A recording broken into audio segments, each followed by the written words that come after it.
Hello everyone, তো তোমরা সবাই কেমন আছো? তো তোমরা হয়তো অনেকেই আমার চ্যানেলে দেখেছো মাছ ধরার ভিডিও। তার মধ্যে একটা মাছ আমি এই গোল জারটার মধ্যে রেখেছি। এর মধ্যে গোল্ডেন ফিশ ছিল, কিন্তু মারা গেছে, তাই এগিয়ে রাখলাম। খুব ভালো লাগছিলো। আর যেহেতু আজকে আবার বৃষ্টি হচ্ছিলো, তা আমার মনটা করছিল একটুখানি নৌকা ছাড়া যাক। আর আমি যেহেতু বানাতে পারি না, আর ছাড়তে তো হবেই। আর আমাদের যে আবদার সবসময় পূরণ করে থাকে, তার কাছেই চলে গেলাম। হ্যাঁ, ঠিকই ধরেছো, মা। যেহেতু আমাদের সমস্ত আবদার, সমস্ত কিছু আমরা আমাদের মায়েদের কাছেই বলতে পারি, এবং আমাদের পূরণটা সেটাই মায়েরাই করে। তো আমার মাও আমার আবদারটা পূরণ করে দিল। আমার মা সুন্দর দেখে দুটো নৌকা বানিয়ে দিয়েছে। ছোটোটা একটু বেশিই সুন্দর হয়েছিল, যার কারণে ভালো চলছিল। দেখো কি দ্রুত চলছিল। আর বৃষ্টি চলে আসলো।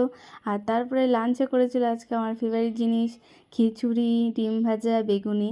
আর মায়ের দেখে দেখে আমি একটুখানি পেঁয়াজ দিয়ে খিচুড়িটা খাচ্ছিলাম। খেতে তো বেশ ভালোই লাগছিলো। তো আজ এইটুকুই, দেখা হচ্ছে অন্য কোনো ভিডিওতে। সবাই ভালো থেকো, সুস্থ থেকো।